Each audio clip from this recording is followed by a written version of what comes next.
everyone. My name is Oyinda Mola Oseni. I'm in charge of learning and development with Ori School of Sales. We are the ones that are going to be taking you the training for the next 2 to 3 days. Right, the first day we're going to start with persuasive selling, then we'll do field sales leaderships, and we'll do the field assessments. Everybody by now should have received an email containing your login details to the LMS and the brochure to help you see, everything about the training from what you're going to be doing every day. So if you've not received, please let me know. Oh, okay, she'll sort it out. Okay, so we have only 2 people who have not received. So within the next 10 minutes, because our time is fast paced, we're supposed to start by 10, and this is 10:05. I want to take you through an introduction to ORIS. I want to take you through how to use the LMS. So you're most likely going to be on your phone, so that as I talk you through it, most of your assessments and everything are going to be on the LMS. We'll do a recording of the training that will also be uploaded to the LMS so that whenever you need to go back and reference it or refer to it, after the end of every class, the material used to will be uploaded. Great. The material used to will be uploaded on the LMS, and you can always go and access it. So it's very important that you log in and you see that it is working. Your passwords, your usernames are created. So Ori School of Sales is literally what it is. It's a sales school. And what we do is that we train salespeople. We try to take you from where you are to where you want to be as a salesperson. We have courses on field sales leadership like the one you'll be going through today. We have retail sales, we have merchandising, we have sales data analysis, just, a spectrum really of sales courses that prepare you for the real world as salespeople and help you keep upskilling your skills, right?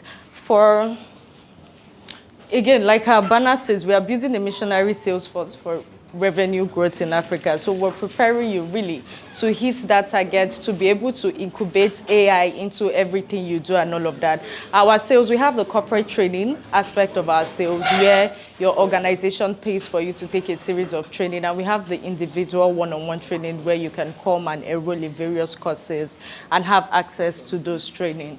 So quickly, our sales program, we teach sales leadership skills. We want to create repeatably selling patterns for greater success. We're helping your organization as a whole transform sales culture and revolutionize sales behavior. So let me quickly take you to the LMS. So if you can go to your emails and click on the links that are there. Click on the link. So I will literally be doing a run through. Let me log out. Okay, so I just logged out. If you clicked on the link, you should see, has anybody there? Let me see. Okay. Since we're all using mobiles, exactly, you should see this exact interface that I'm looking at. Everybody there? Yes. Okay, so you just scroll go to login. You're seeing a different one? I'm seeing a different one. Let me see. Okay, just press login. Just press login. So use the usernames that I sent you. So for some people, your username is your email address, your official email address with which you received it. For some people, your username is your first name, right? Depending on what is written in your email, use that to log in. For some people, your username is rightly specified. I know Emmanuel's one is specified. There is a David that, oh, you've seen yours? Okay, there's a David that has his, you've not seen yours, wow. Okay, they would check for the 3 of you. So there's a David too that has been specified. So please try and use it and use the password that has been sent to you. See, it has gone through now. So just use the right details that have been sent to you. Use the password exactly as is. And you'll be able to log in. So once you log in, you see the course is the only thing you will see. You see the UAC course. You can click on it. When it's time for your assessment, you're going to be doing the assessments from there. That's where you take your course materials. And basically, everything we need to be communicated to you will be communicated via the LMS. All right. Thank you. Good morning, everybody. Yes. Apologies for the glitches. Let me start by saying, I used to be in drama when I was in university, and our drama director will tell us that you lose your audience in the first 30 seconds when you are still trying to adjust your mic and stuff like that. I know I've lost you. please forgive us and come back. Please, are you back? Thank you.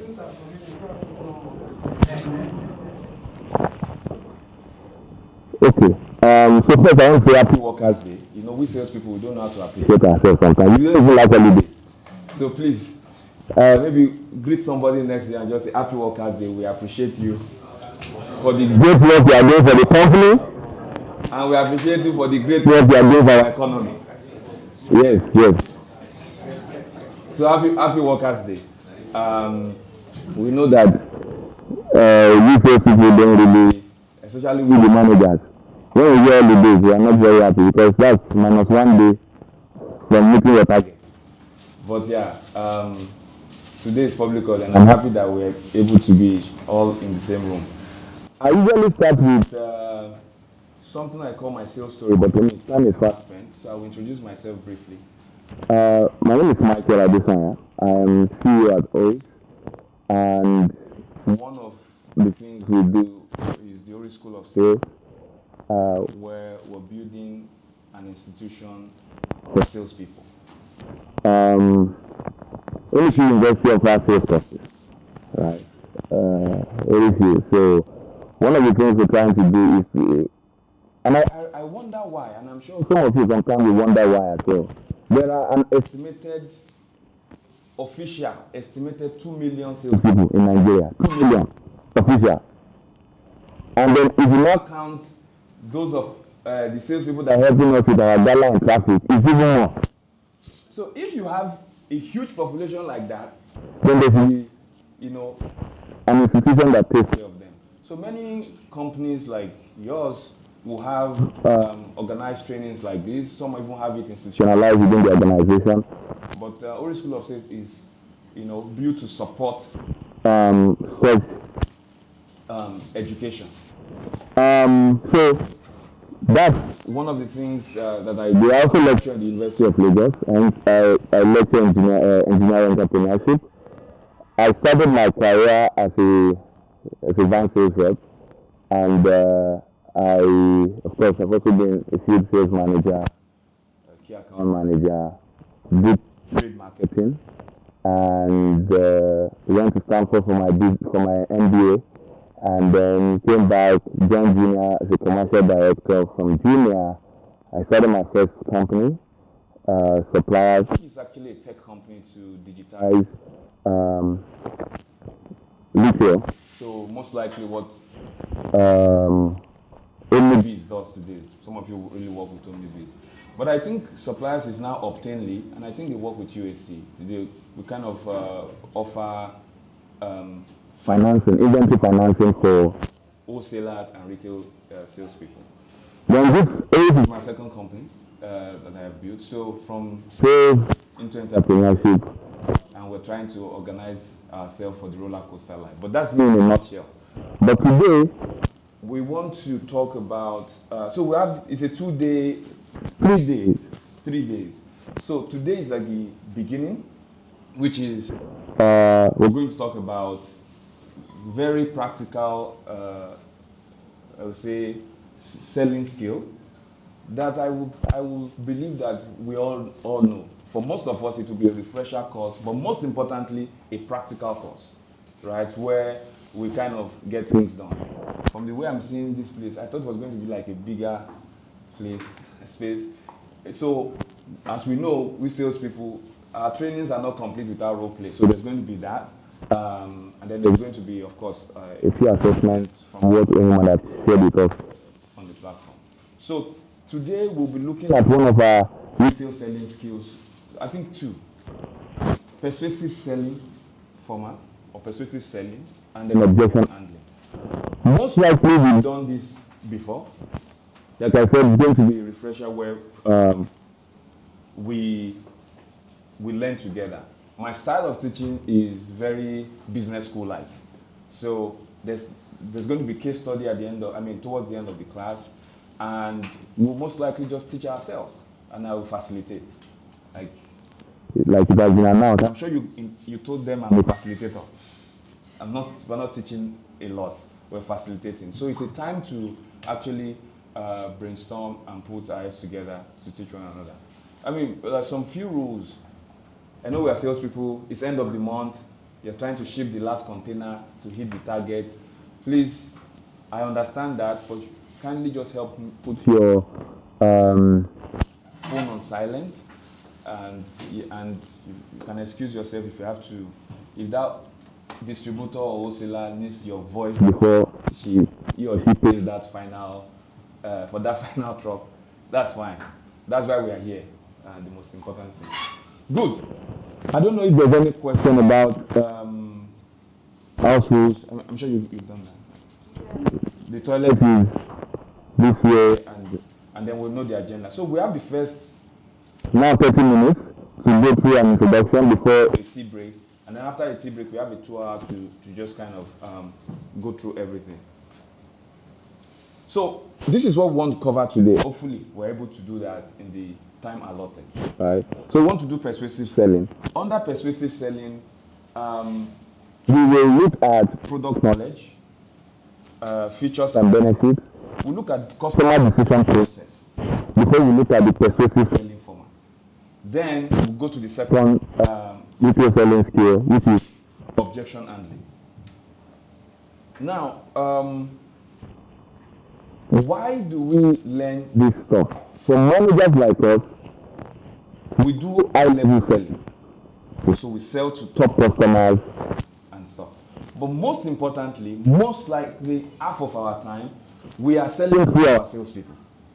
So not only are we learning this, or are we discussing this so that you can know it yourself, but so that you can retrain your people. Because at the end of the day, you know, your people are the ones you sell to.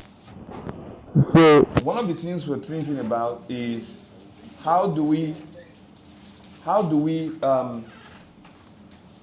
so at the back, sorry, I got distracted. It's fine.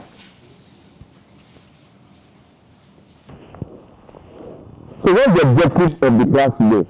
It's not only for us to have a very harmonized way of selling, but it's also to get to a point where we're able to train our people on this stuff. Okay? So yeah, we'll get right into it. I just want to ask the class, you know, how many of you have gone through anything like I know we all sell persuasively, but a formal training on persuasive selling? Okay. Any other person? A formal training. That means you have a lot of work to do today. Since Format. Yeah, I'm just saying a formal training on persuasive selling. Yeah, okay, good. Anyway, we'll still teach ourselves. But before I go on, I think I would like to, I've introduced myself. I would love to know everybody, maybe your name and your location. I think that's fine. Everybody is the same role, right? Kind of, something like that, okay. So, if you can go, just your name and your location, I think that will help me. Maybe going forward, we should have stickers that we have at events. So we'll start ladies first. Okay, good morning everyone. My name is Joyce. I cover Lagos South. Good, thank you. Welcome.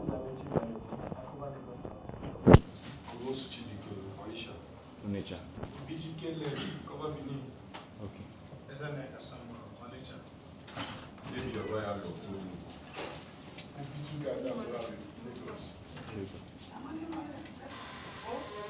I did. Okay, Lagos. Okay. Felix, okay. Taiwo, Port Harcourt. What? Oliver, Kaduna. Philip Matthew Abuja. Philip, Abuja. James, Oyo, okay. Sabo Sale John. Salvo. Sale Jos. Okay, what do I call you? Sabo. Yeah. Okay, Jos. Call me Mr. New. Saliu. New. Okay. You can call me New. If you cannot pronounce the Hausa, the South is New. New. Sabo means new. Okay. Okay. Got it. Raymond, Abuja. John John, Meduguri. Meduguri. Modern Jide Akonde. Jide. Abiodun Kano. Okay. Welcome everybody. So, as you can tell, I didn't catch everybody's name, so I will ask you again. But don't let me put it. I want to say by the end of the class, I'll know everybody's name and their location.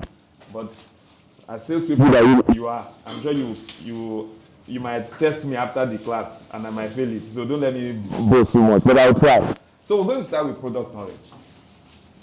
Very fast. I know, so till 3 o'clock, right? Yes. Yeah, okay, cool.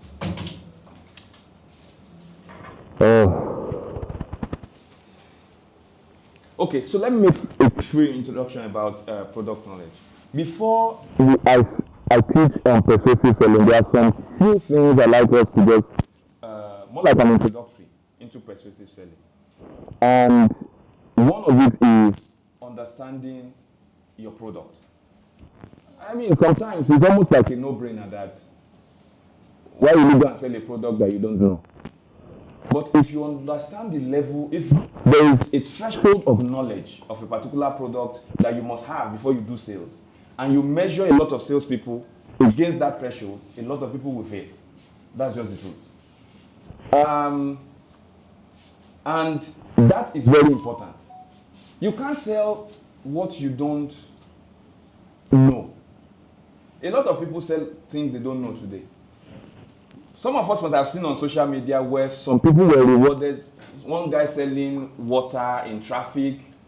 I don't think it was Gala, but there was a guy selling water in traffic. Did anybody see that? He sold water so much that it became a sensation. I think they opened a store for him, right? That's like a very good showcase of product knowledge. If you put a lot of people selling our Gala today in traffic, you think they have product knowledge?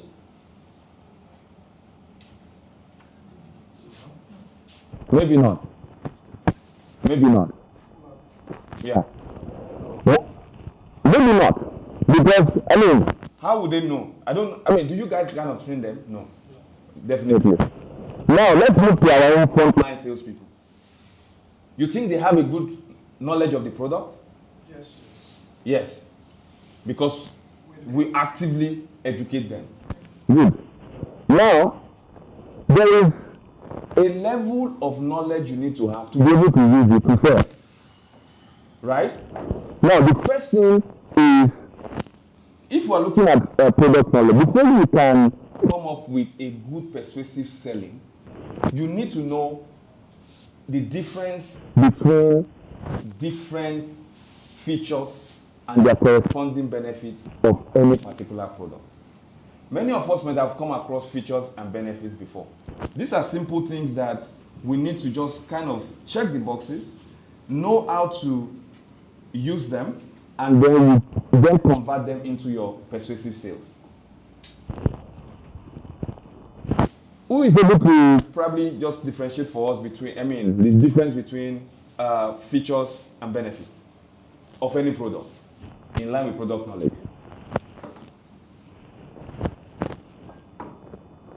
I know you know it. PPC is not an advantage.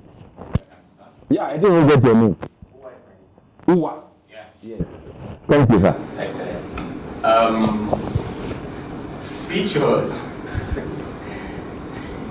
Features from English perspective has to do with qualities, characteristics.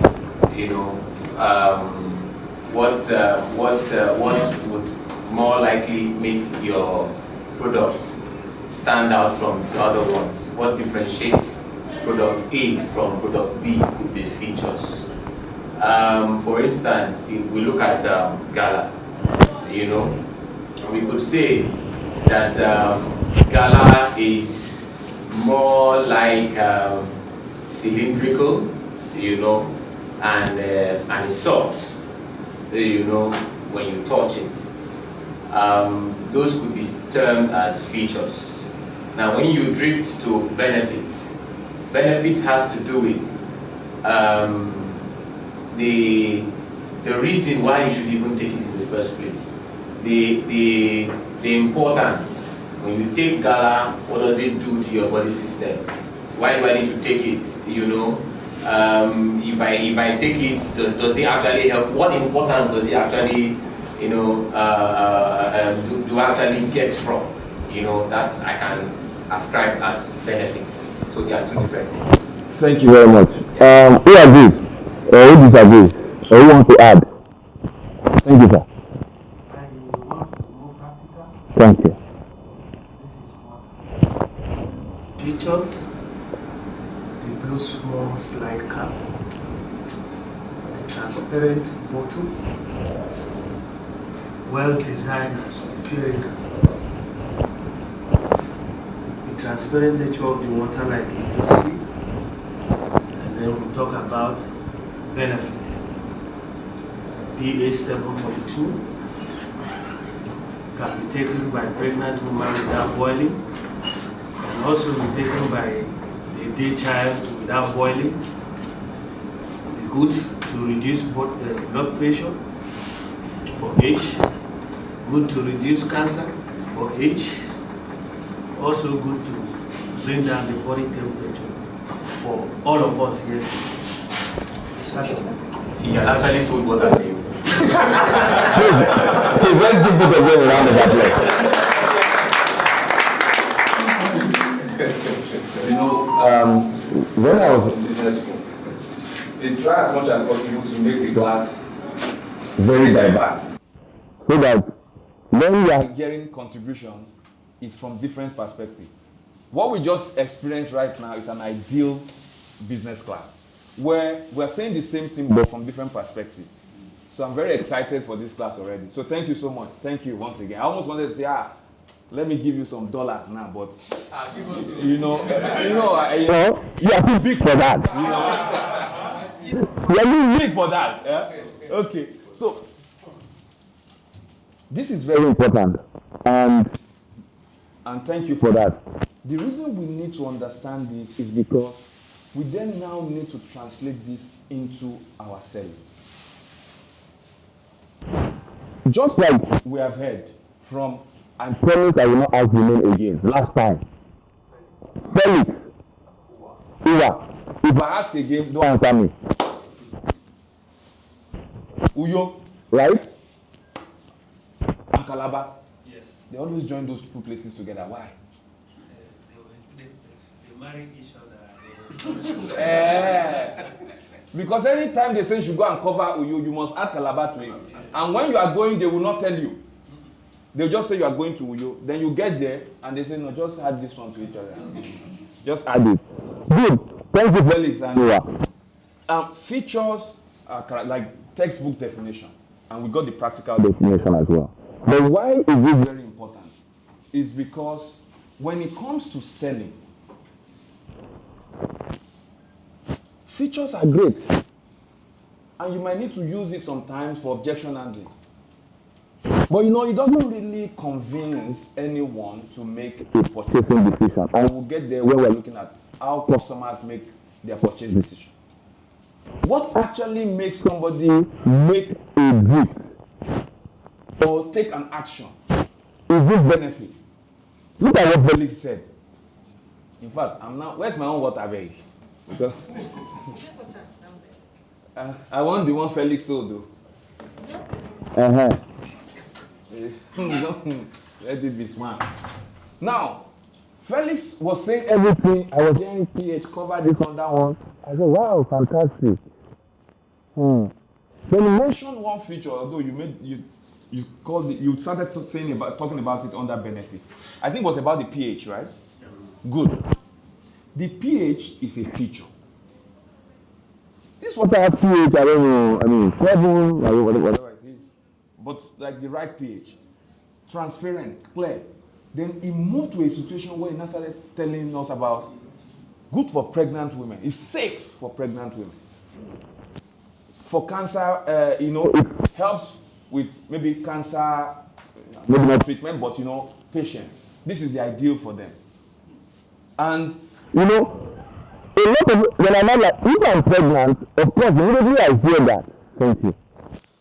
Immediately I hear that, I'm like, wow. That is great.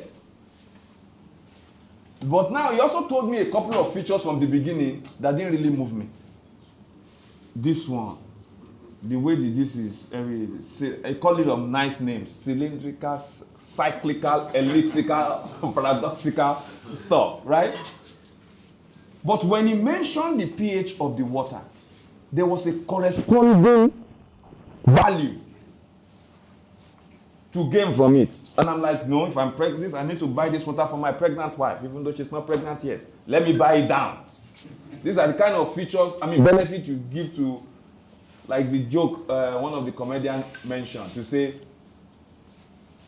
Ebuka sold clutches to somebody whose leg has not broken, saying it can break in the future. So buy it down. But it has features and benefits to say, buy it now. We salespeople I don't think if I come to this world again, I have to be a salesperson. We are the most. Don't worry. Let me decide my comment. But what I'm trying to say in essence is that the feature that. So another thing I can tell Felix to do is to say all these other features that you told me. What is the corresponding benefit, right? Because at the end of the day, that might convince me to pick it up, right? But there was one key feature. When I was pregnant now, the best feature it might throw at me is the pH. And then give me the corresponding benefit. I'll be like, okay, that's good. This is a reason for me to always buy Swan. If I'm convincing enough. So this is very important in selling. In my experience, when I go to work with salespeople on the field, which we will talk about tomorrow in training the trainer session, and I just, because me, sometimes I get overhyped than people actually feel. When I go to the field, I don't do that. I just watch. And I see a lot of salespeople, they compare features. They love features. And when you say, our salespeople know benefit because they know about our product knowledge because we train them. It's features they know. They have PhD in the features of the product. PhD. You can tell them that this plastic, what was it made from? They will tell you, polyester, polyamide. They can tell you, salespeople. In fact, you see that video that went viral, the fake man in me was like, this guy is just saying a lot of features. At the end of the day, you are flabbergasted by all the English history. What benefit are you going to gain from this stuff? It works at low level with consumers. Some people can be, wow, But when you start doing high level selling, you want to go and sell to a distributor. And you are telling them about the features of your initiative. Because where we go as managers is that we are not selling products anymore. We now sell ideas. We sell initiatives. We sell I don't know if anybody is in trade marketing here, but you guys are all from the field. So if you're a trade marketing person, you come up with an initiative for the month or for the quarter, or you want extra budget. So you start selling high level. And many times, even when you're presenting to your board or to your GM or you keep telling them features and they're looking like, there is no corresponding benefit attached to it. And that is the major reason why we have to look at this. But let's look at some non-water examples to drive this point home. Umbrella. If I want to sell umbrella to you, most likely I might want to tell you the future. What material is it made of? How is and tell you all the English about how it is curved and things like that. But at the end of the day, that might not be the reason you will pick it, except maybe you are very aesthetical or luxury sales. The reason you pick it is that, chairman, Felix, it's rainy season. And you have to do 25 stores per day. Nobody, I heard Amechi. Yes, Amechi will not hear story if you don't get that 25 stores per day. My brother, I have umbrella for you because you must complete. I'm like, okay, that's it. But if I come to Abiodun and say, Abiodun, this umbrella, if you see the cloth that they use, it's Ankara they used to make it. Very nice, lovely looking. And so you're like, wow, really nice. But at the end of the day, the fact is that if he doesn't know much about the product, and you cannot translate it into benefit for him, you'll be like, wow, it's really nice, so call me back, don't worry. But when you're able to tie it to a need and the benefit to him, there's a probability that he will make that decision. Another is this. I like this example a lot. And I mean, many of us know Steve Jobs. I think he's one of the greatest salespeople, even though he confused by going into tech, and we also think he's a tech giant. But that guy, I think, is one of the best salespeople ever. The only thing he does is that two things. He has a very great eye for design. So, this is what I think he should look. How to make it, he does not know. What needs, he doesn't know. But when it's done, he knows how to sell. When he was going to sell the iPod in the early 2000s, he said, we all love music. So, you music lovers, you can, to listen to all the music that you love, you need to carry maybe a carton of CDs around, right? And stuff. Then he went up and said, jeans have this small stuff. Some of you wonder that why did they put that small? Does anybody know why they put that small stuff there? Who knows? Okay, I don't know how to do this, but one of the things I read was that, jeans wasn't for fashion people when it first started. Jeans was for factory workers. Right? Yeah, it's basically for factory workers and stuff. And that was where they had to put their pants. So maybe they need to check it into something. So it was actually initially made for clients before it now became fashion stuff. So what Steve Jobs said is that I am giving you a product that puts 1,000 songs in your pocket.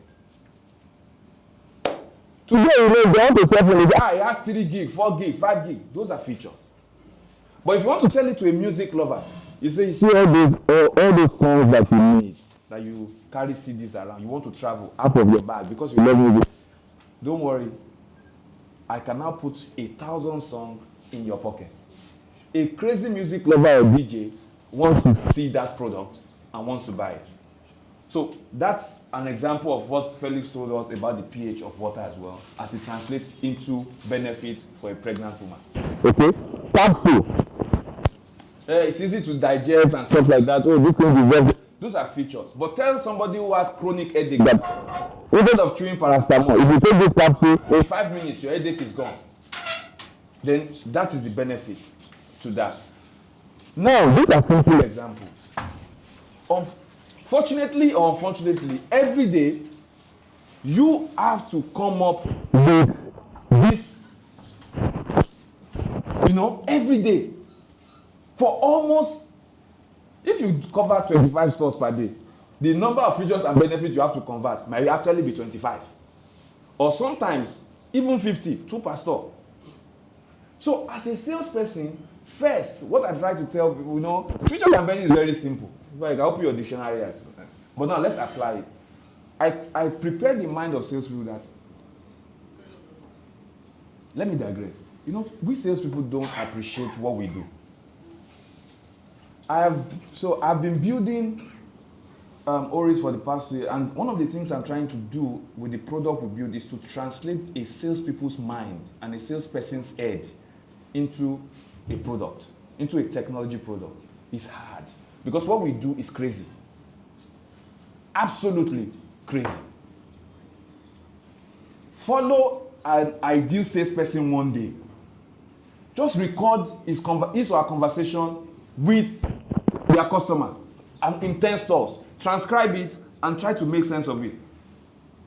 Some people will say we lie a lot. But what this person is constantly doing is trying to understand who this person is. Which format I go use for this one? Okay. Chairman, how far? Then he moves to the next person. This one, that first one has no go work. And he does that. That's why sometimes we have headache. Our brain is constantly churning out new features, converting it to benefit in line with the need of that customer. That's what we do. The person selling format that we're going to talk about today, you do it every day, most salespeople just don't put it in that structure and they don't know that that's what they do. But every day, it's just like when you type something into a computer, into Excel. It quickly calculates it and brings out the answer. It's very simple. But you don't know what has gone on in the back end. It's when you open the code of the back end, you now see that, wow, this all the things it went through. That's the way the mind of a salesperson works. And for me, because most of my career is in sales, I appreciate the mind of an average salesperson. I see one of my favorite sales professions is politics. People think politicians are, they are leaders, but they are sales leaders. Because half of, what is half? 90% of the time, they are just selling. Then somebody will say, can you see that campaign that they went to do in that village? The guy is not even, it's not, the guy no get substance. Now dance that they dance for there. Now dance that person need. The feature and benefit for that place is dancing. And they will dance it very well. Some of us that are very intellectual will stay on Twitter and be criticizing them. But the people got the message, and they got what they want, and they've gone. And people underestimate how hard. I don't know if anybody has been involved. Because you campaign every day. Market storm that campaign. Okay, now let me just tell you how much I admire these people. I don't think they say, okay, sales is a transferable skill. Yes, it's very transferable. Because what are you exactly doing that salespeople don't actually do? What do people like that salespeople don't actually do? Oh, you want? Let's go to politics that I use as an example. Every market storm we do is a campaign. In fact, sometimes they call it campaign. You are going from one market, sometimes you join them in their bus and dance with them. Sometimes you are going from store to store. You wear your customized shirts all around. And what you are doing in those times is continuously converting your features into benefit at the speed of light. Crazy speed of light. But then, some of you now need to take it, what you're doing in few seconds, sometimes you also now need to be able to translate it into, maybe weeks of preparation if you want to go and talk to, the group MD or CEO, or you want to sell something to your big customer, for example. Like, I won't ask last time. Like GD, for example, modern trade.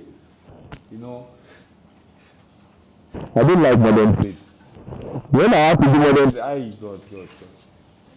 They will not pay you on time and you speak the biggest English. After you speak, and you even have to sell with computer and be showing them. After that, they will now say, you are doing 3 cartons. And then they will not pay you. And then, while you are on the field, you have done 30 minutes with that wholesaler in the market and you have shipped 3 trucks. GD will have to design presentation for 3 weeks. In fact, before he gets audience, they first give him 1 week. After the 1 week, he will now go. This same PSF, feature to benefit that you have done in 3 hours, you've done 5 trucks. He has to do. That is high-level selling. It has to be done anyway. It's the kind of channel is taken care of. So this is what we do every day. How do you convert features into benefit? You ask yourself the so what question. Wow, this pH is 7. So what? As a pregnant woman that you are, this is safe for you. It doesn't come with any. I don't know much about the future. Maybe it doesn't no additives. It's pure. It's this. That is the so what. So, for example, when Felix was saying, "Oh no, cycle," I would just ask him, "So what? Why is this? If it's a future, so what?" So I don't know the answer, but in my brain I can say it's makes it a bit durable. But so those are the questions I wanted to ask him when he was saying all of that, right? But those are the features, and sometimes you will be surprised that a particular customer cares about that feature you just mentioned, but you need to correspondingly tell them the benefit attached to it. For a first person, a feature is not important if you cannot tell the person what benefit it is to their customer. I remember when I used to be a salesperson, one of our sales training like this, somebody in R&D now came to say they want to train us on some crazy, because we need to know product knowledge, right? Our sales director, after the whole training, now had to task us, because of course the scientist has done his own and gone. We now have to sit down, all the features that they told us. How does this translate into sales on the field? Half of what they told us, we have to remove it because it doesn't help us, right? So please, go ahead, sir. I just wanted to ask a question. Go ahead, sir. Do people sell based on futures knowledge? People do, but does it help the customers in persuasive selling? It doesn't. And even if the customer says, yes, bring it, that was not what convinced him. So another very good question, by the way. One of the assumptions that we make sometimes when we tell customers our features is that, wow, that was why the person bought. Some customers are very knowledgeable that they've converted it to benefit themselves. As you are saying, so let's use an idea as an example. You're doing 50, buy 50, get one, or buy 50, get a freezer, and stuff like that. That is a feature of the initiative. But the guy has calculated, okay, if I buy this one now, these 100 cartons. Even before you say it, right? Some have been that knowledgeable. Some will say no because they can't, maybe they are new in the trade, they can't do it themselves. So you need to be able to help them. So some sales, that's why I say yes. Some salespeople can just craft features and it works. But what actually convinced that customer is not those features. It's the benefit that the person can get from that feature. So sometimes might not come from you, they might have processed it themselves. Please. Yeah, I think I said so because usually I will buy a particular singlet. Okay. But because there is a brand of pair I like. I know the singlet. So, we know ourselves. So that way, not necessarily because of the singlet now, but there is something I'm seeing there that's actually persuading me to buy. Yeah. That is the benefit to you. No, Jide, please add to it. So what I'm saying, there are some products that at a point the features begin to sell it. Probably after the benefit has been generally known. No. So when you already know what an LG product gives you, by the time you now say very slim, very this, it now begins to be that the feature, this one, or you already know what a Mercedes-Benz stands for. But when you now make it like a fish, it's so tiny, it has this cup, it becomes, you know, what people are now looking for. But initially, the benefit of what that thing is has, first of all, gone ahead before you now begin to push the features. I just learned something, so I have to write it down. Jide, thanks for that. So Jide made a point. I need to add it. Permission to add it to my portfolio of. Is that features can start selling when the benefit has been so long in the market that it's well known. And I think that's a very valid point. If the benefit to a corresponding feature has been in the market so long that everybody knows it, then it's almost like the feature is selling itself because the benefit attached to that feature is now a common knowledge. But where it is not, you now need to do that education. So thanks for that. That was very good. Good. I would have said we should do this, but I know Oyin is giving me eye. Oyin, it's 11 o'clock. Is it time for tea break, right? Yeah. Anyway, one of the simple examples I would have wanted us to do. This gala, the gala is 5 grams, huh? Yes. That's the one we used to eat when we were small that you just launched. The original classic one. Have you? Is that the 200 naira one? Yes. Okay. I don't know how it's doing in the market, but I personally I like it a lot. So one of the things that I wanted us to do was to say, okay, what are the features of, when did we launch it? Was it last year? No, 2 or 3 years ago. Eh? It's like 2 years now. 2 years. How's it doing? Great.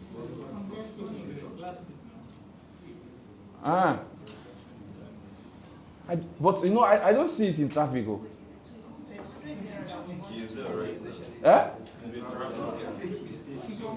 Because let me tell you, see, you know, some of us we grew up with gala as our lifesaver. God bless gala. So one thing I noticed is that these hawkers,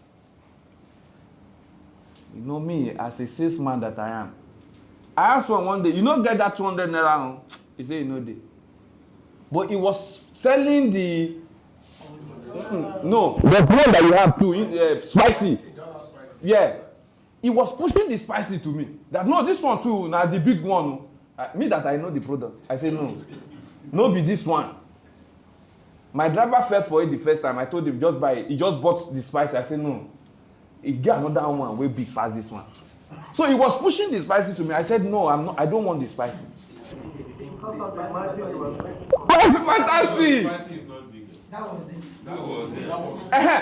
You know, so what I noticed was that he kept pushing the spices. Actually, I think he was saying 2 for the spices was, is it 300? 2 for 250. Or 3 for 500?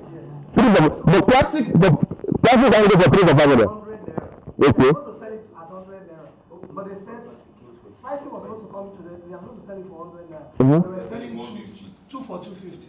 2 for 250. Yes. Good. So he kept pushing that. In my mind, I just did myself, Profit did this one past that big one, right?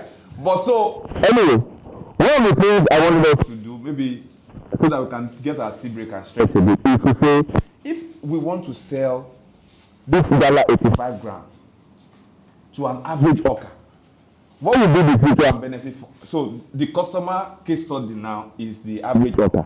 Because what I noticed is that this guy is making more money from, and he didn't carry that classic. Even though I know the distribution for classic at that time was really good, but he didn't carry it. And I also see that they sell the one that you guys, the jumbo one, the cocktail. The margin deal is good, have you? Very good. Oh yeah, now. So maybe when we go, let's go for a few days. When we come back, we do only 1 or 2 features that correspond, and then a corresponding benefit that works for one of our. Do you guys call them hawkers? I'm sure you have a nice name for them. Huh? Okay. Our hawker customer, or we will look for a good name for them at the end of it. So thank you. When we come back, we'll look at this and then we'll continue. Thank you. Okay. But this one now that it looks like each of you had two gala. You people are the ones saying you fuel our hustle.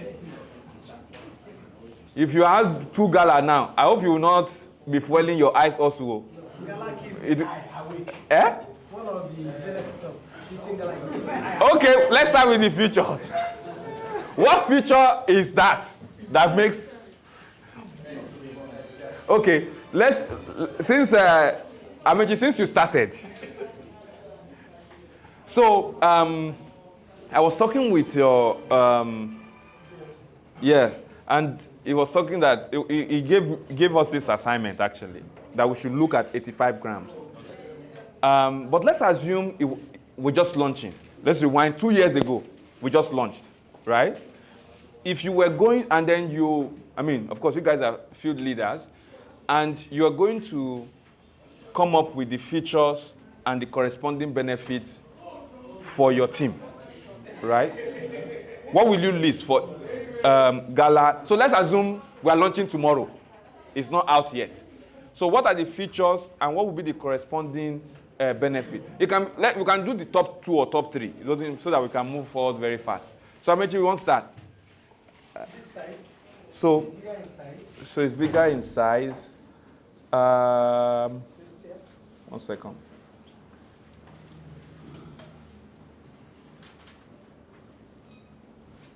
You know, that's why I don't want to. I'll just write it down. It should have been good so that we can all see it. But let's. It's not edited. Yeah, it's editable. I'm thinking. Can you guys see it? I think it's small. Okay, cool. So bigger size. So bigger size. So that's the 85 grams, right? It's small.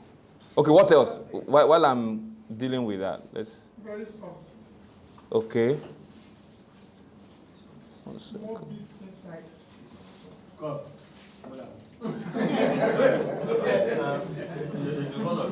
So, more beef. Yeah, beef. More beef. Oh, I heard one word that I like. Meteor. Is it correct? Me. I beg, Muna help me with the spelling. No? Is that correct? Okay, so what else? Soft. Now, when it's time to bring benefit now, you people, you people will delete some. Okay, soft. Appealing packaging. That be the futures. Yes. Media should be the benefit.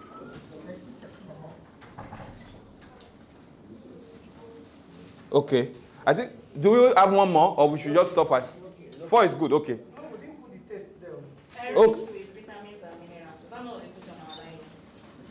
That would be benefit. Okay, so taste. Yeah, taste. Okay. So what I see is that, and which is the ideal thing to do, because we have something in trade already. So most of the things we are doing is versus what we have in trade, correct? Fantastic. So I don't know if it's correct or wrong. Though. It's you people that you are the student and the teacher. Okay, so bigger size as a feature, 85 grams. I think that's even like the, I would say the selling feature. So what can we say is the corresponding benefit to this? Keeps you fuller for longer. Satisfying. Satisfying. Value for money. So satisfying. I'm going to push somebody that said value for money. Okay, who said value for money? Eh?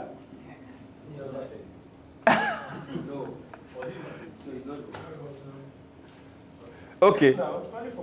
Yeah, so, okay, let's finish all the benefits. I have some questions. I have PhD in poking holes in benefits. Yes. Okay, more beef, meteor. Protein provider. So this is protein. Yep. Okay. So that's like nutritious, right? Nutrients. Yeah. Advertising provider. Okay. Then let's move to soft. This one now, yeah, soft. Easy to digest. Salespeople, they will find something. Why did I know? Why did I forget I was dealing with salespeople? When I had managers, I forgot you were once.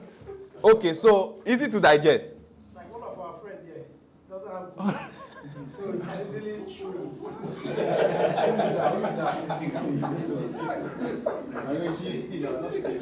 Okay, I put it chewable. Easily chewable. Okay. Then packaging. So what benefit is the packaging? Yeah, It's really recognizable. Eh? It's really recognizable. Eye catching. Stands out here. Eye catching. Stands out. Resistant to watch out. Who said that? Pa James. So resistance to let's say moisture, right? Either humid or actual water. Okay. Tastier. Amechi, now you go talk this one. Now you talk tastier. It's sweet. It's sweeter than the competition. I will write it now. That's the competition. it also brings back previous memories. So is it What gala benefit? is. What gala is to be. Okay. Nostalgic, right? Yeah, nostalgic. Yeah. Fantastic. Okay. I didn't get the spelling right. Okay. Fantastic. Now, so this is like, when we're doing maths in school, we first do rough work and stuff. So this is our rough work. Now, and this is all encompassing. So, because one thing I've also noticed in the way we have come up with this is that it works for both the consumer and customer, right?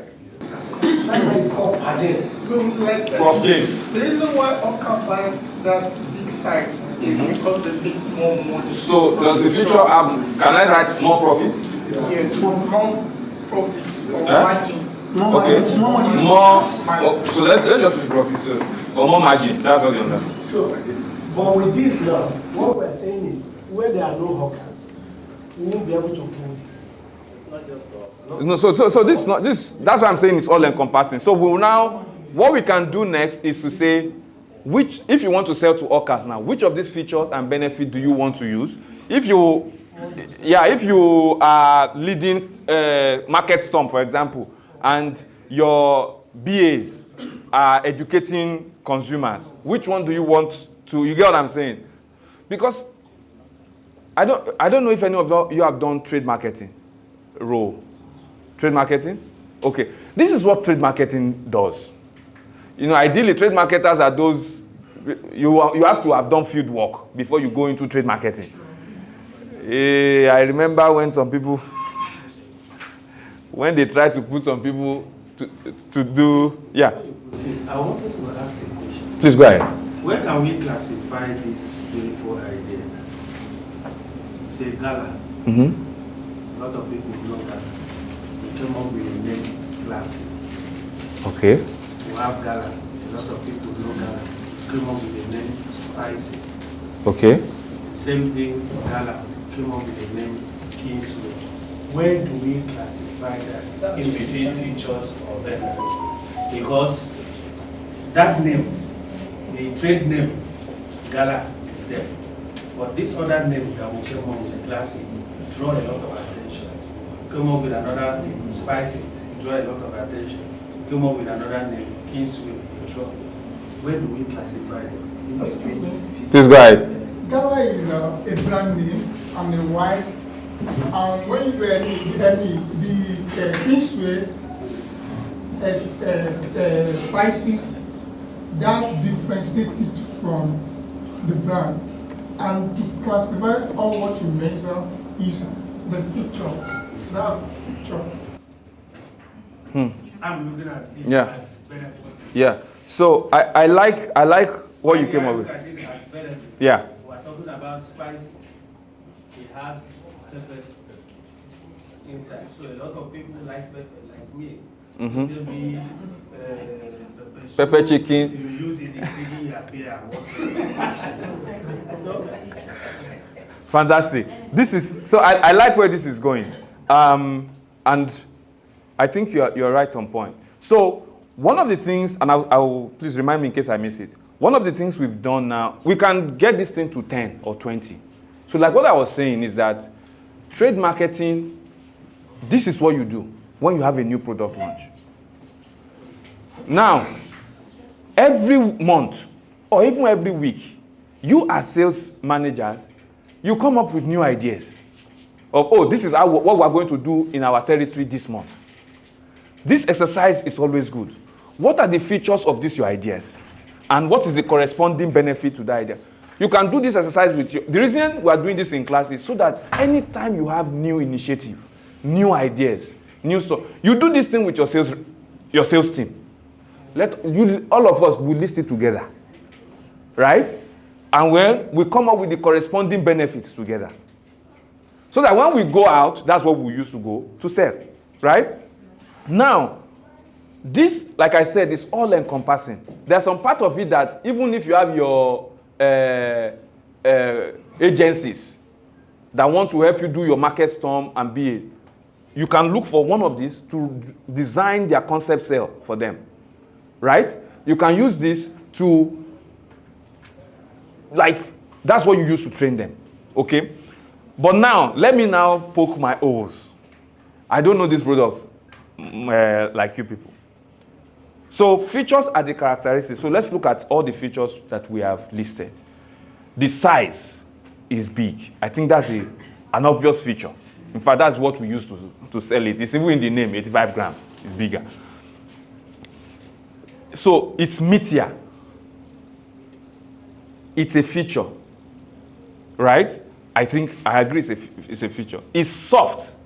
It's a feature. In fact, everything we have listed here, I think it's a feature. Feature can be endless, like we've said. I cannot imagine a feature.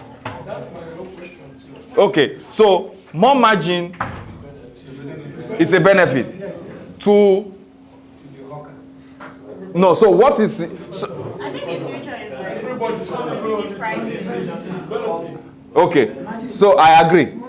So if I remove this from here, so it should be benefit, right? So there should be something in the future which talks about what? Pricing, right? So I don't know, maybe.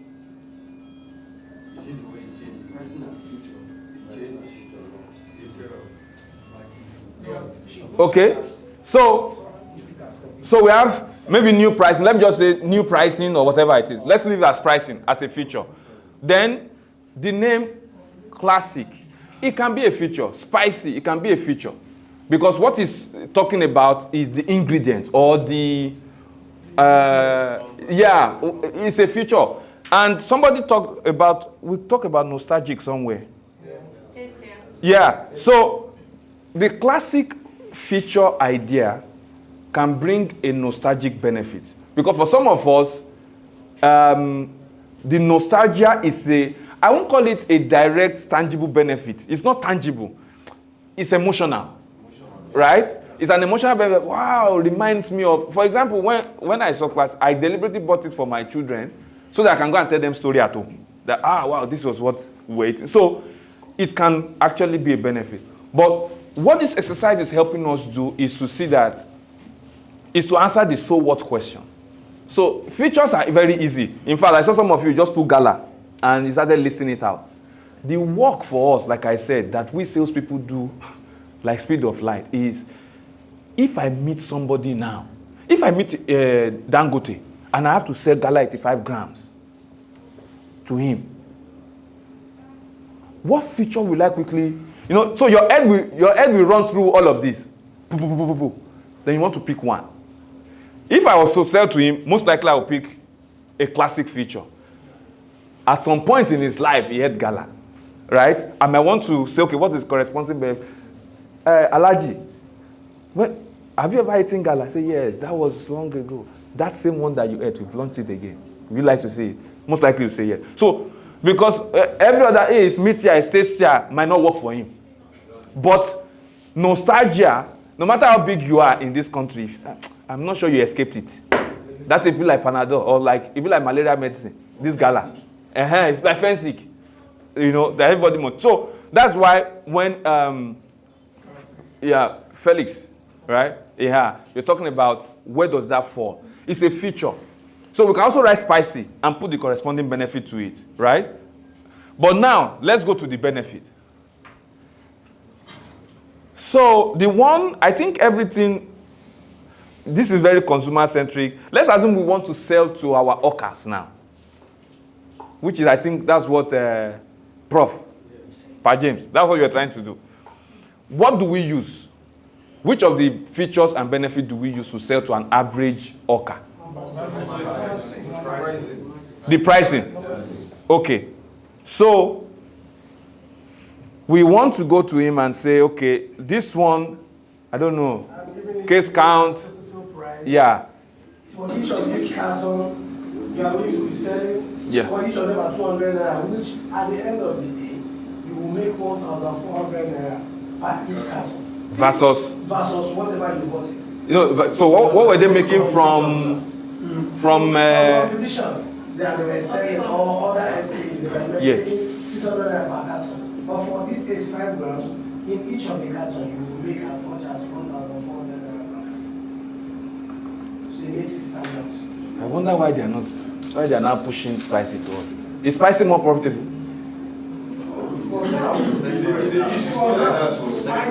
In the East. Okay. The spicy is not selling. Okay. It's more of this classic. Classic. So they're almost doubling their profits versus. Yeah. Okay, let me talk about Lagos North. Spicy was selling very, very well because of the size and the margin they were making on it. But when we went up on price, they all ran away from spicy.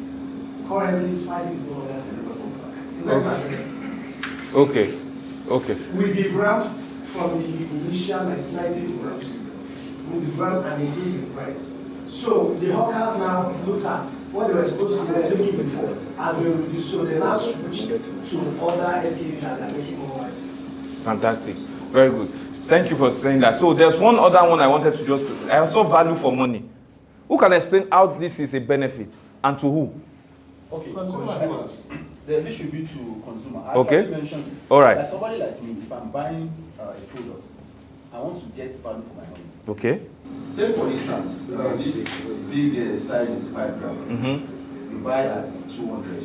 Okay. I can bet you if you buy just one and you drink water, you'll be okay. Okay. So for that, I'll get value for my money. So it quenches my hunger. Okay. So that is value for my money. Fantastic.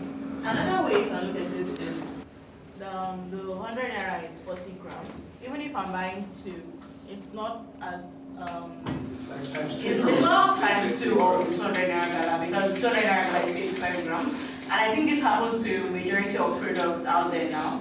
You compare, okay, if I get the smaller size and the bigger one, does it too small equal to the big one? If it doesn't, I'll just go for the big one. Yes, that works.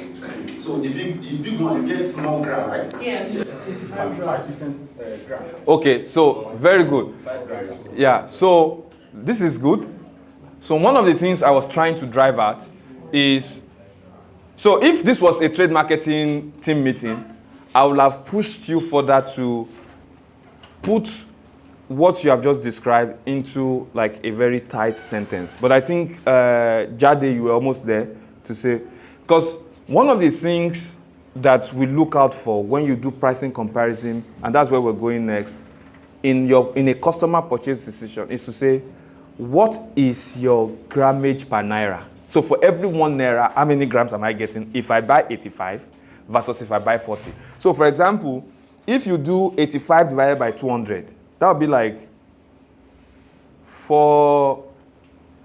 in fact, can we just do grammage per for both of them? Because this value for money, I want to see if it will get someone like me. So how many grams am I getting per naira for 85 grams, and how many grams per naira am I getting for 40 grams? 2 naira equal 45 grams per naira. Grams. So for 40 grams, for example, you are going to get 0.4 grams for 1 naira. So how many grams will you get? 0.42. So you get an extra 0.02 grams for every naira you spend. Yeah. So no, for yeah. Yes.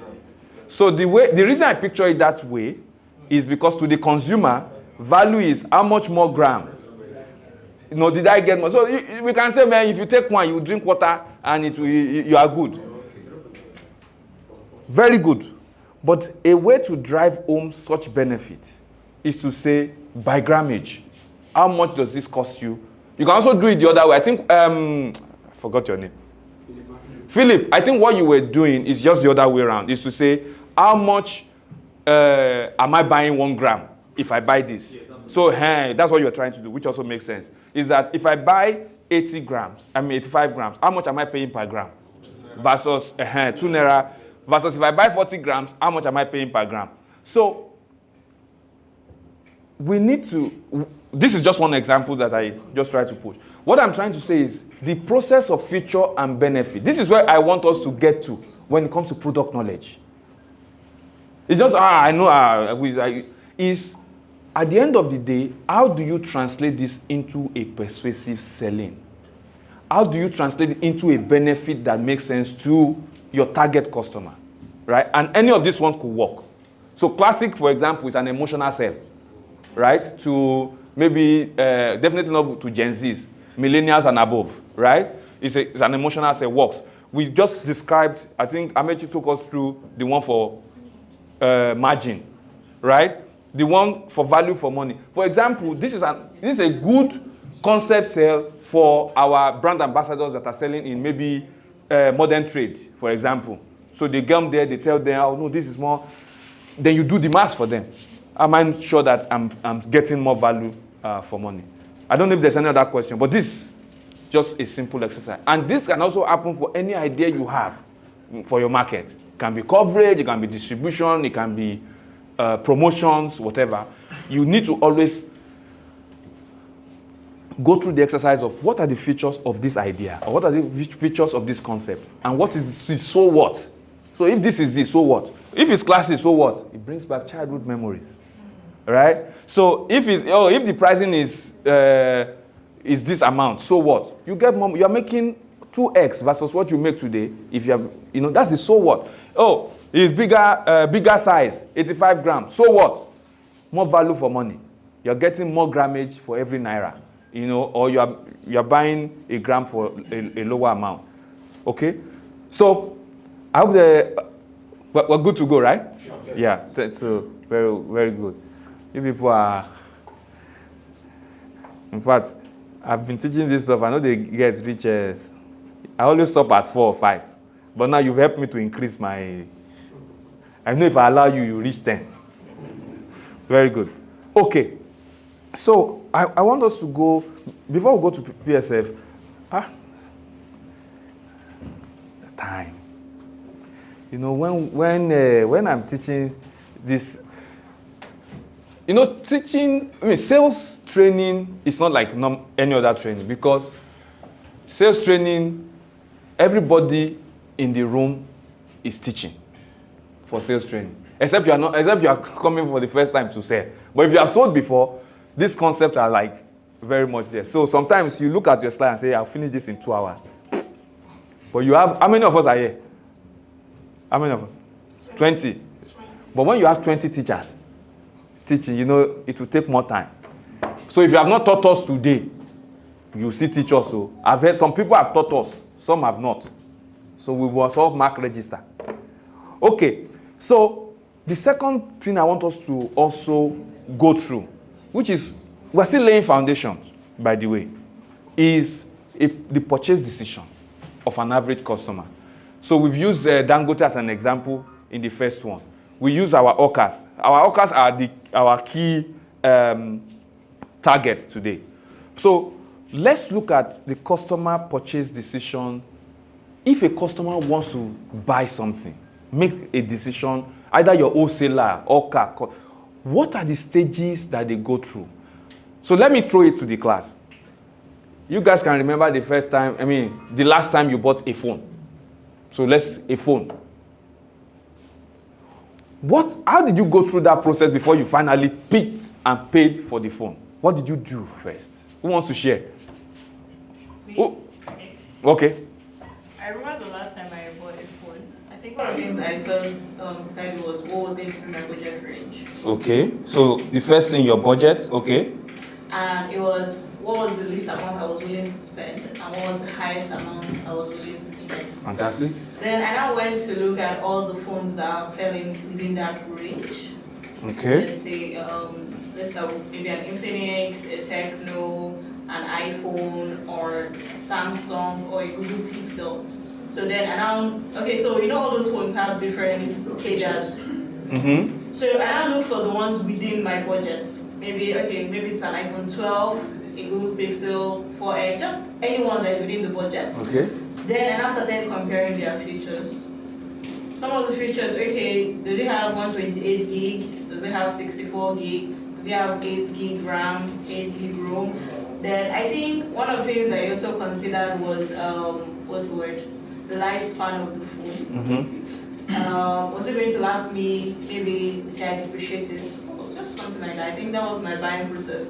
Then, I think for me, the camera, was it good? Would it do what I wanted to do? Mm-hmm. I think that was just there. Then you finally now saw the one you wanted? It was above my budget, so you did not buy? for the one that was inside the budget. And then you paid and you bought it, right? Yes. Then after you bought it, what happened? You buy the other tools that come with it, screen guard, phone cost. Is it solving the purpose? Yes, I think it's solving the purpose of what I need. Will you buy that kind of phone again based on how you? No. Okay. Okay. All right. One second. So, is it phone you want to talk about? Yes. Phone. I want somebody that will tell us about picking a partner. But let's hear your phone. Let's hear your phone example. Felix. Did Felix? I was just telling you. Felix is stealing my notes. Felix is always stealing my notes. Please, let's have you, Mary. Yeah. Alright. So then, I checked the range that would suit the class that I have envisaged in my head. Okay. And I look like I'm my money.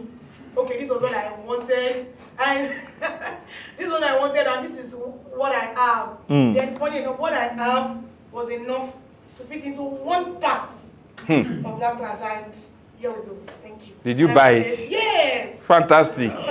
Finally, because I was thinking, did she buy it? Excuse me. Yeah? Prof. Okay, thank you for sharing that. Who wants to share? I mean, it's not a purchasing decision. It's not like we purchase our spouses. But can anybody share? Can anybody share? Okay, you know what? I want, if you add a thought process, because some of us, it just happened. You know, but some of us, we had a thought process in picking maybe a companion or a partner. Can anybody share that process? So let me help us in that one. Caleb just got married.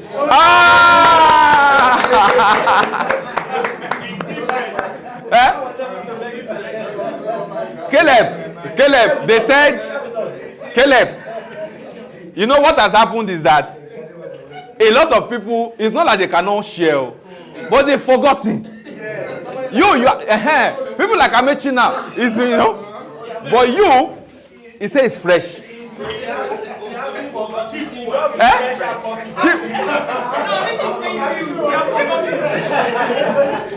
Caleb, do you want to share? No, it's not important. You don't want to share? Okay, let me share my. Okay. It's a little bit old. It's 15 days now. Okay. Before then, Okay. I've been a salesman. Okay. So the first thing I was looking for was a partner that would accept me as a salesman. Okay.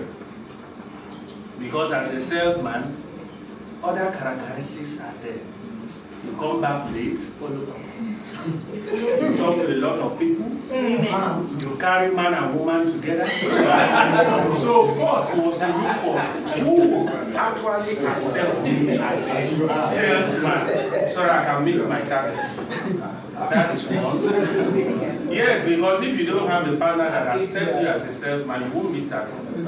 When you are there selling, she's thinking something else. And he calls you, he distracts. So we'll pick that one first. Okay. The second one I was saying, as a salesman, I meet a lot. So I should carry someone that when I see, it will first appear. Okay. Appearance. That I'm seeing others that I'm talking to. They look beautiful, they do this. So I should carry someone that is beautiful. Because one day, we can go for a sales conference. But Felix, why are you using the word carry?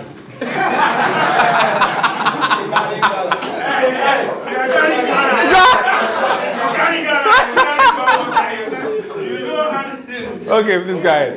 So I went for appearance. Okay. Who that person is presented. The size. The third one. The size. Forget about the size. The third one was that we as sales guys will gather together a lot.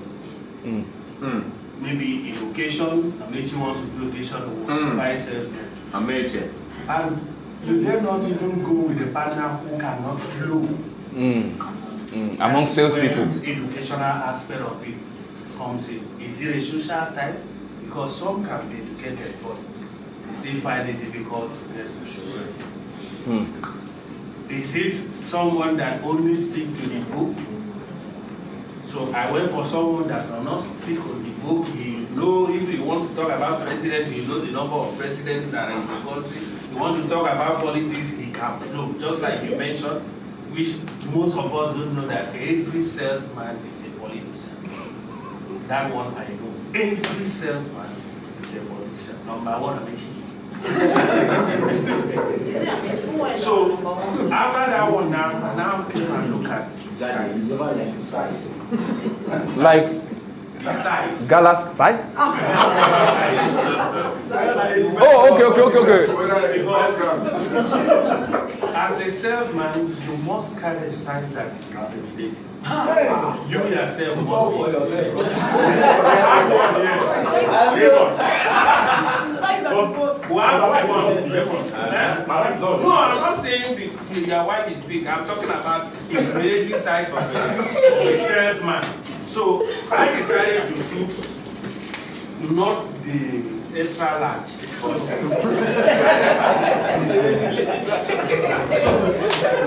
Thank you, Belly. That was more than I planned for.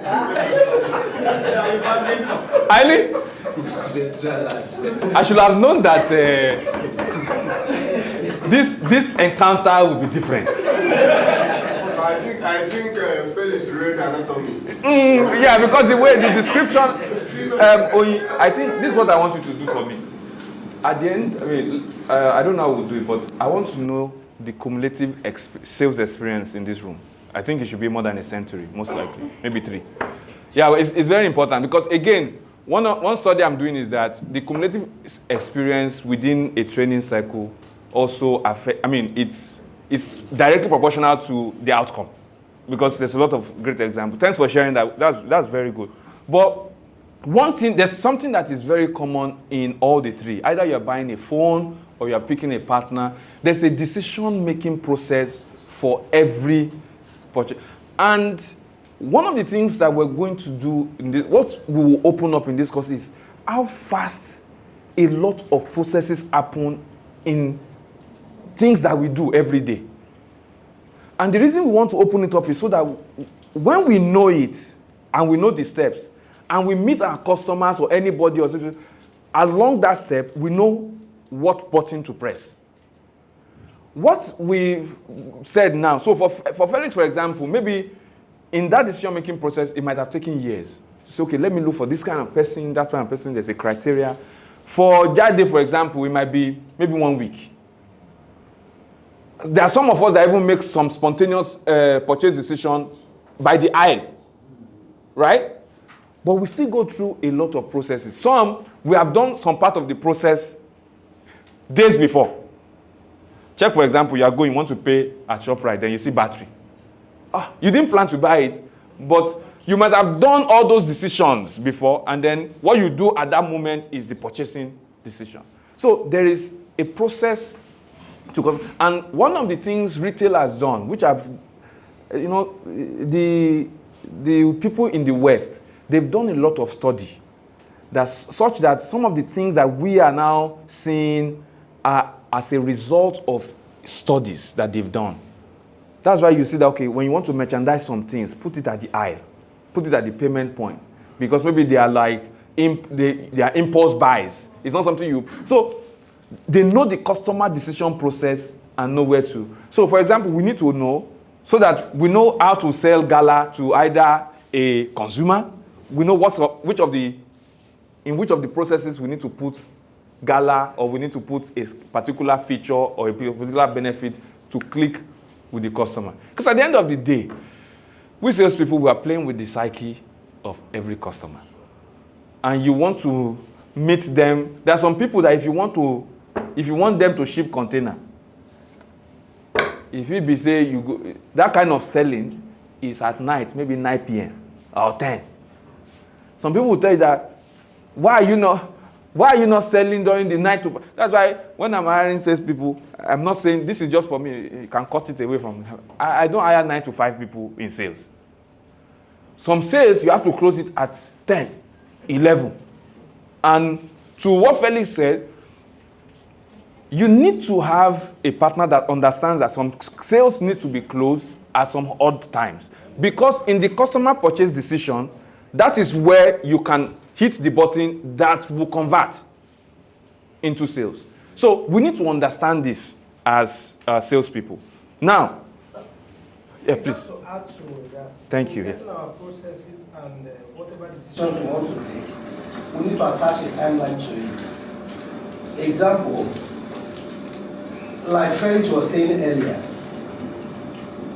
if he didn't set a timeline on that particular woman he was trying to woo, he shouldn't forget that there are other guys too, that their eyes are on that same woman.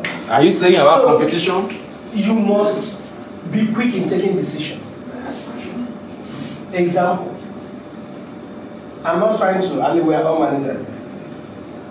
We were almost pushed out of market in Lagos by Superbytes because the previous management could not take a decision as quick as possible.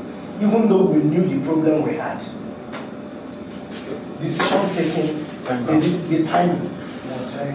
So before we could know it, we were almost out of the market. So the current management led by Mr. they are quick in taking decision. He will sit down, analyze the problems we have, and he takes a decision as quick as possible. If he fails, he can easily take another decision. We'll value it, we'll weigh it, and take a quick decision. So the timing in taking decision is key. That's bias for action. That's what? Bias for action. Bias for action, yeah, definitely. Thanks for adding that. Definitely, things like decisions should be time bound to actually get to, either as a failure so that you can do it again, or a success, then you say you are first to market advantage or something like that. Thanks for adding that. So, if you look at all the 3 examples we got today, they went through each of these processes, even though, in narrating the experience, it might have been a bit, scattered, right?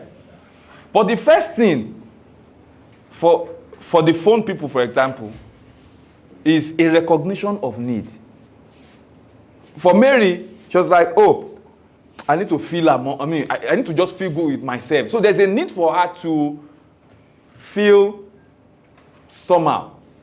That is the need. She doesn't need a phone, no. Sure, you people got from her. She doesn't need a phone. She only needs to feel among. So she recognized, and I'm happy for her example, you know why? Because she was clear to tell you that, see, that is my need at that time. So she recognized the need. For Jade, it wasn't very clear, but maybe at that time, she knows that, okay, I need to change this my phone. Maybe the old phone was, our other phone was old and she needs, but customers will always start with a recognition of need. For Felix, it might be like, oh, it's time to get married. I'm getting older. Yes, I need to. So there is a need, there's a gap, there's a vacuum for every customer when they're going to take a purchase decision. Now, please bear in mind that this stuff we're talking about does not concern we salespeople now. We are very customer-centric at the moment. Not us. We're just trying to learn how customers eventually come and say, I want to buy this thing or bring this thing. There should be a recognition of the need. Then they start searching for information.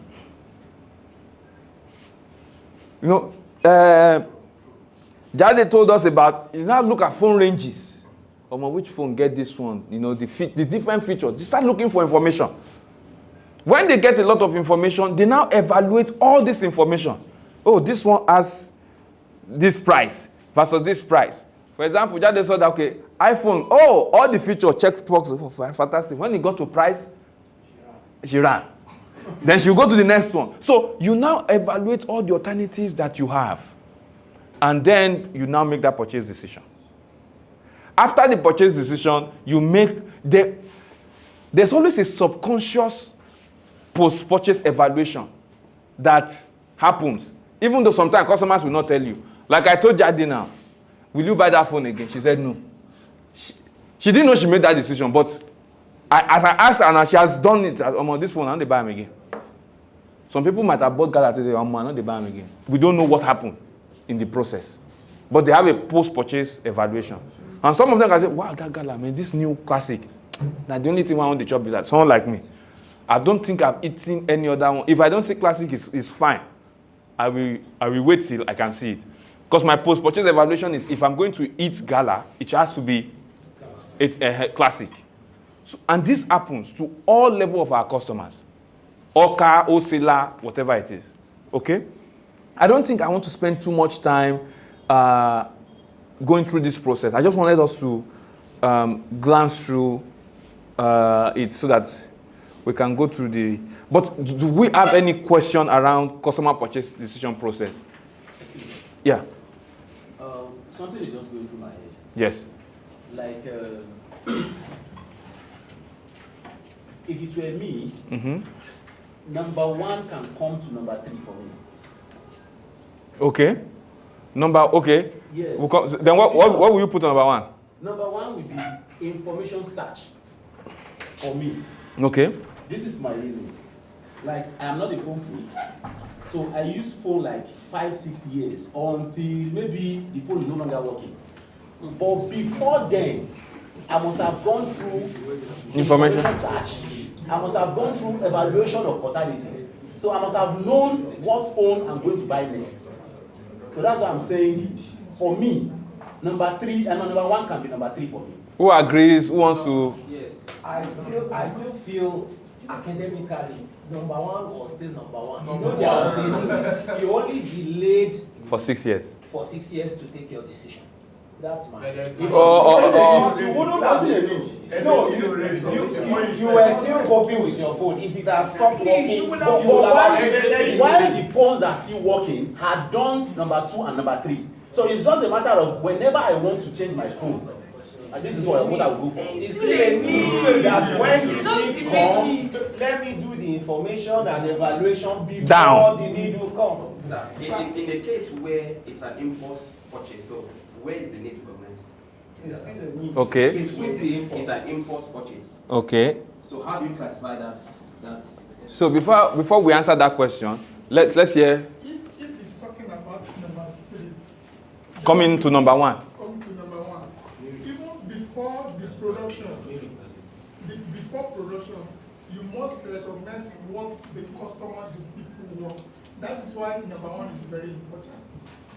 Good. So I said in the case where Philip. So Philip question. Who wants to answer Philip's question? So go again. where is the need recognized? Okay. Who wants to do this? There is no how you get impulse purchase that you don't have the need at the back of it. There is no way. Because there are times people I cannot just enter shop right. Maybe I want to buy. 1 second. Let's take everyone. I enter shop right. I wanted to buy normal chicken. Okay. All of a sudden, I saw smoked chicken. And I buy that smoked chicken. There was a need that sometimes ago I enjoy smoked chicken. And I've not seen it for a longer time. So immediately I enter to buy normal chicken. And you saw it. You picked it. Decided to buy it. So that's why Is it on this? Let me add to that. Let them add to it, then you rebuff. Okay. Probably. I will call it a kind of priority. Okay. He had the need, but it wasn't a kind of priority Pressing need for him. But when he missed the thing in the shop, maybe in the mall, I said, I needed this thing. There was always a need. Okay. Let him add to it. You want to add to it? Yes. Philip, add to your question before. I was trying to ask maybe the general question. Has there been a time where anybody got something that you were not in need of? Is there any scenario like that? Yes. So what's the name? I think So it's not carved on stone, but yes. there have been psychological studies of subconscious purchases. It was always in your subconscious, but you're not aware of it. Like most of the autonomous actions we take just came by impulse are already pre-programmed at an earlier time before you took that action. The studies have improved this way. So what we sometimes see as impulse had been long buried in our subconscious, and the visual impulse just sent to the brain. Sometime ago. You retrieve it. Yes. Finally, the point is, I'm not saying, though I would tilt towards 70% that this is correct. and I'm okay with that. But what we're saying is that the cadre might vary. It must be there. The need must be there because after the purchase, the need will apply. But the cadre might vary with item. Now, in selling, is it KPS or what would I say? Now, sometimes salutation will come, closing the call before salutation. There are times where you had opened the call, you didn't merchandise, you didn't display, and then you close the call. Directly, job 1, 2, 3. But maybe while they are doing the last one, you have already done. So the cadres will be there, but maybe the structure might vary. So it will vary with item and then will vary with person. Let me say this, sir. For example, if I want to profile a purchasing pattern or a product, I have a flair for Honda vehicle, and nobody can change that decision, even though the leg pulls out. So, as good as Toyota might appear, I don't have a flair for it, and I don't like it. And if I would have to buy another car, the next car would be Honda. But it doesn't mean I've made up my mind already. However, it has side effects. So, yeah, that aspect, so that it varies. That's my point. But I'm saying that the structures definitely will fall into play. One might go to two, it might tilt to in directions, but they must apply to the point. So it varies with person and with needs. That's my point. Yeah, thanks. I like the level of discussion. But before I share my thoughts, let me pick from what Jide said in the beginning when we're talking about features and benefits. You know, some features, like you said, some features, some benefits have been so ingrained that they're so popular that even when you think feature, the brain just heuristically just matches the benefit for you because it's widely popular, it's well known. And to Oliver's point, I think Oliver was trying to talk about heuristics. Because there are a lot of subconscious decisions that you have made and stored in your brain. You don't even know when you made them. Sometimes people say, deja vu, I don't see this situation before. This brain is powerful. You've stored something somewhere before, and like he said, for impulse purchase, your eyes got the information, sense it into your brain, and then they pick one or two things, and then boom, you got to this point. And you just got the bonus, so that was the money. Okay, so I like everything. I won't say, wow, this is 100%. It must follow this way. So I won't say, oh, it must follow this way. It's not cast in stone, right? It's not cast in stone. But when we look in isolation, so pick a situation, isolate that decision process for that particular situation. You will see that, and if we go back to heuristics and all of that, you will see that there was a need. The customer did some information search. Sometimes there's no information to search. You have only one information. But you did it. You only had one. You wanted to evaluate alternative, nothing to compare to each other. You had only one. So your brain, because this is actually, to Oliver's point, it's a psychological study that gave birth to this. Okay? And then you make your purchase decision. This is why you will see that some people, I'm not a great marketing person, but when you see some great ads, they are able to meet you at a point where it just hits. It'd be like magic.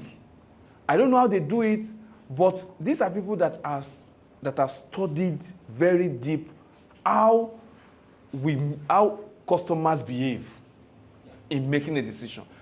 So, for example, let's even look at modern trade.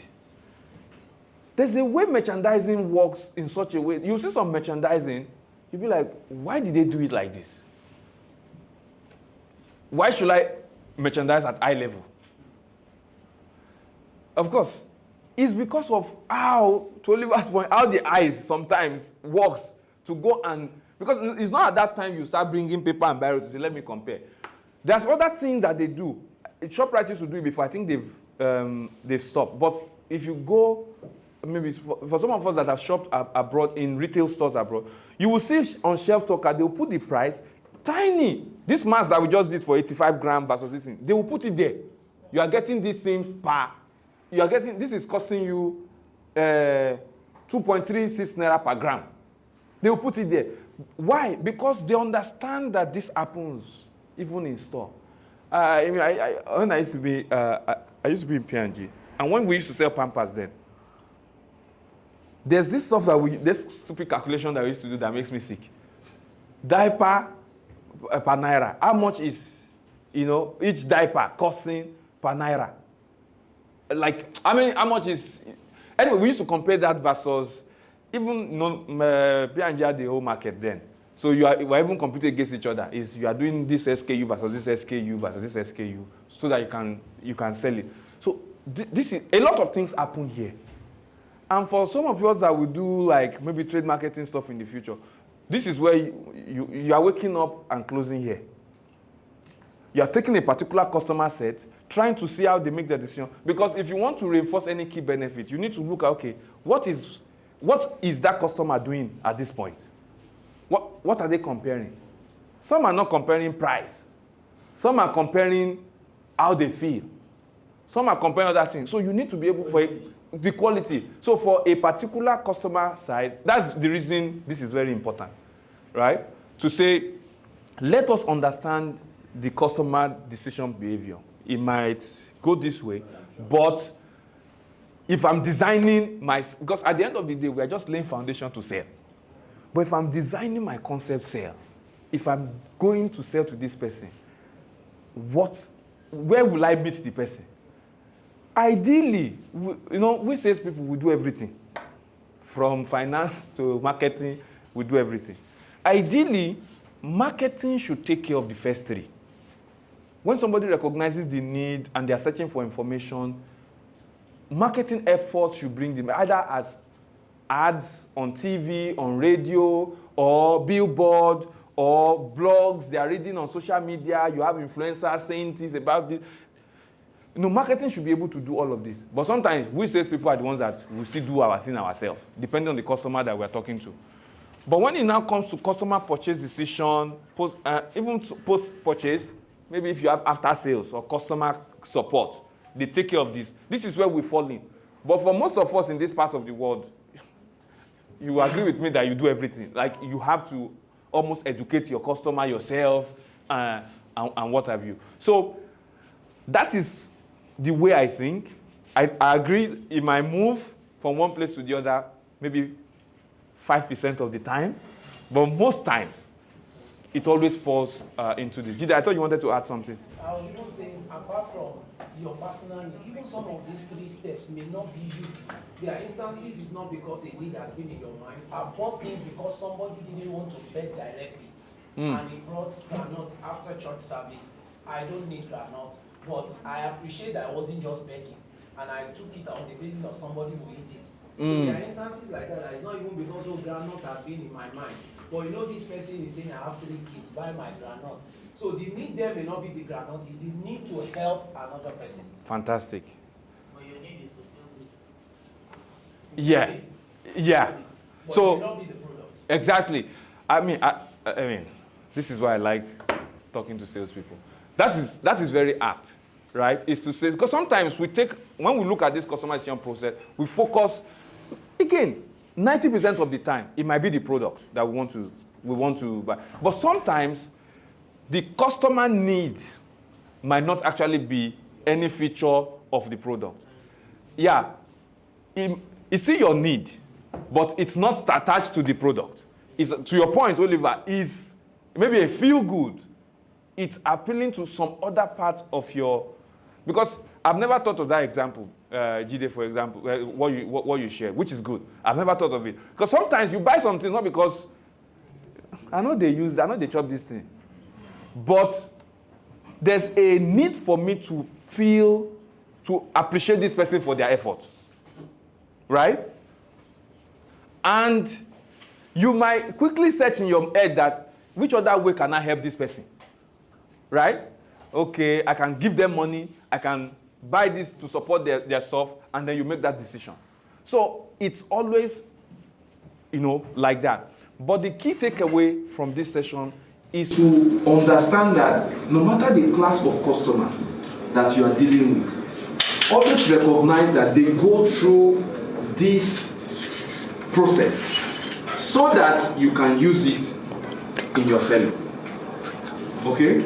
So I think this is the most important part of this session. So let me go to the persuasive selling format because, and I think we're good with time. This one, there are different ways, let me move a bit. There are different ways of selling, right? This persuasive selling format is almost like, for some of us that did some, maybe science, it's almost like a theory in business. So, I'll talk about, it's a kind of selling that puts the customer in the driver's seat. I've watched a lot of movies on sales. There's this one that Leonardo DiCaprio did, Wolf of Wall Street. How many of you have watched Wolf of Wall Street? You people should watch it too. Although it's the old way of selling, where they don't care about the customer. They care about their target. And they must meet that target by hook or by crook. They don't care if it's like cutthroats, all those Western world car sellers, all those people that used to sell cars in those days, or that used to sell ads, insurance. They are focused on getting their target done. This is the opposite. Persuasive selling format, and I'm not saying this is the most important way of selling, or this is the only way of selling. This is just one of the arsenals you need to, one of the bullets or machines you need to have in your arsenal of selling. But most times, there are some companies who have adopted this kind of persuasive selling because of the psychological nature it has on the customer, right? So, persuasive selling format, I'll give a brief history of it, is, let me quickly move. I should have asked this, but I missed it already. Let's move. So, persuasive selling format is a theory that was designed in 1981 specifically by this it's a PhD marketing consultant, Neil. So what happened was that P&G collaborated with him. He's been doing a lot of psychological research. So P&G collaborated with him to develop a technique of selling that has worked for some of the most successful salespeople.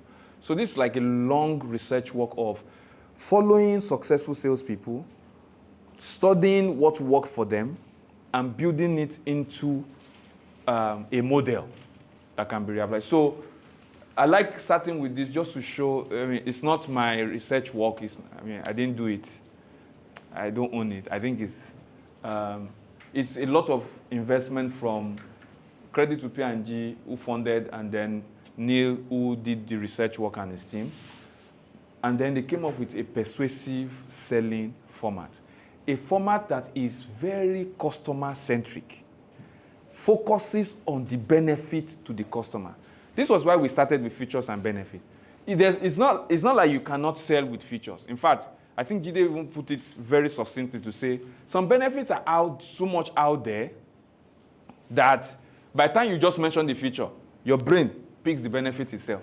But persuasive selling format does not want you to do that assumption. It focuses on that. It's not about you. It's not about meeting your target. It's about the customer being persuaded to take action. It's a very risky way of selling, right? But it's a long-term, it's a kind of selling that allows you to have a long-term relationship with your customers and the way you think about this. Okay, so PSF has gone on to prove, of course, P&G has recorded a lot of successes. A lot of companies have adopted and tweaked it to form their own way of selling. IBM, General Electric, Johnson & Johnson, Nestle, Pfizer, and all of that. Of course, with permission, they've taken that study, built their own stuff around it. And today, PSF is widely recognized as a valuable tool to create persuasive messages, not only for selling, but even for ads and the like. So what we want to do is to just go through that format. You will use this format to design a lot of selling.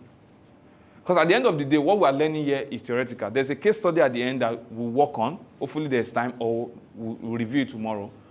But most importantly is that the format is for us to understand it and then start applying it to different scenarios of cases. I'm looking at Jide and pitying him because I think he's the one that uses it the most. Yeah? Because I know you sell to a range of very tough customers every now and then. So, yeah, that is a way of putting some mystery to it and also giving credit to the owners of the stock. But one of the things I wanted to ask, if you recall a sale that you closed that made you feel really good, and I said, okay, share with us what happened, what did you do, how did it happen, right? You will notice that you were persuasive. I know there's time. I would have loved to hear a lot of examples from us, but there's no time. If you recall any deal that you closed in the past, you were most likely persuasive. And now, in caveat, the one that you closed and you felt really great about it. Because there's another one that, PSF is not for every selling situation. So, for example, I will not say use PSF when you and a particular customer already have a routine or a cadence. PSF is good for new sale, a new customer, a new initiative, a new stuff that you need the person to know, something new, something different, right? And it can be adapted even though it has its principles. So most likely you'll see that you were empathetic to the customer. It means you understand the customer situation. Oh, this person is wholesaler. Oh, this person is a distributor. Oh, this person just opened their store. Oh, this person just lost somebody, and this might not be a good time for me to do one or two. You were able to understand the situation of the customer. What you did was now to say that, okay, it looks like based on your situation and your need that I know, my product can fit into what you are planning to do. And then you were able to show the benefit, which is what we have been talking about since, and value add to that particular customer. In the end, the customer was able to easily tell you, Oga, bring me 3 trucks, or bring me 2 trucks, or give me 2 cartons.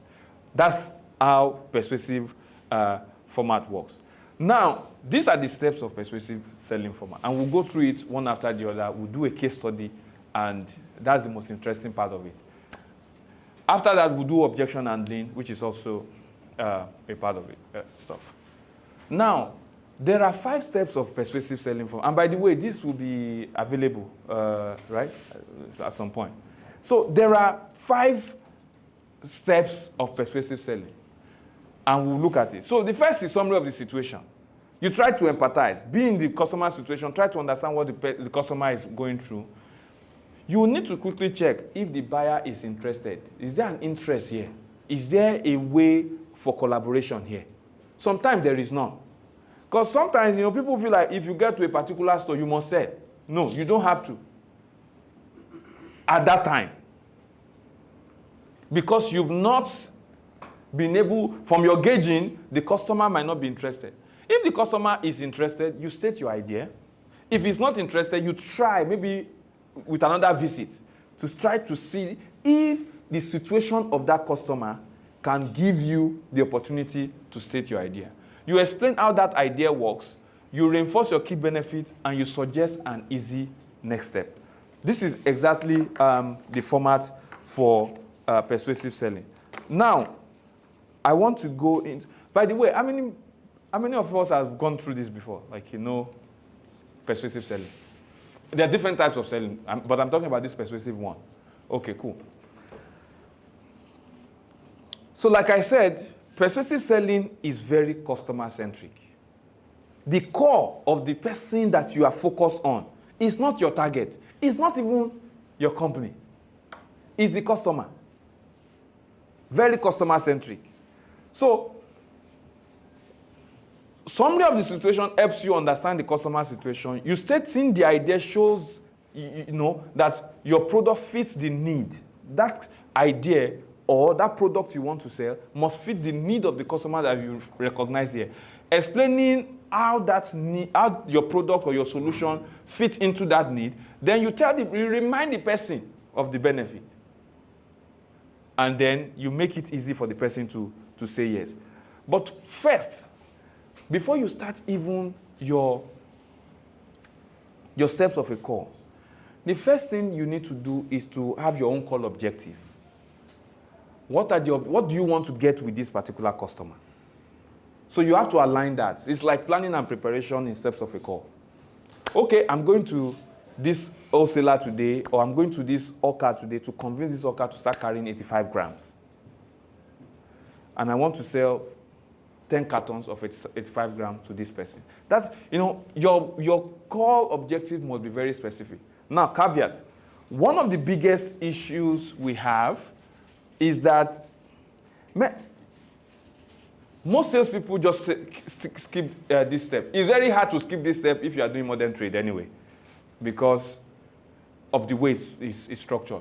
But if you're doing like open market, neighborhood store, the way sometimes we take it for granted that we're going into this mom and pop store. So, maybe I just check if person there if you know. But having a plan, having a call objective helps you to properly do your PSF very well. And I don't need to explain this. This is something we know. It must be specific. You can measure it, because at the end of the day, you want to be able to know, okay, did I meet this or not? What does success look like? Okay? And then very much compatible to your goals and probably the goals of your company and the customer as well. So now, the first step is understanding the current condition. Do we want to stretch a bit? Because I see that the gala is walking into our system. Maybe we stand up a bit. Let's just stretch. It's not, one thing about salespeople and classroom training is that it's against our nature. It's against, if you want to train a salesman, if they can be training them as they are making their call in the market, they will prefer it. So, who is good? Who wants this spot in school that can give us Raymond?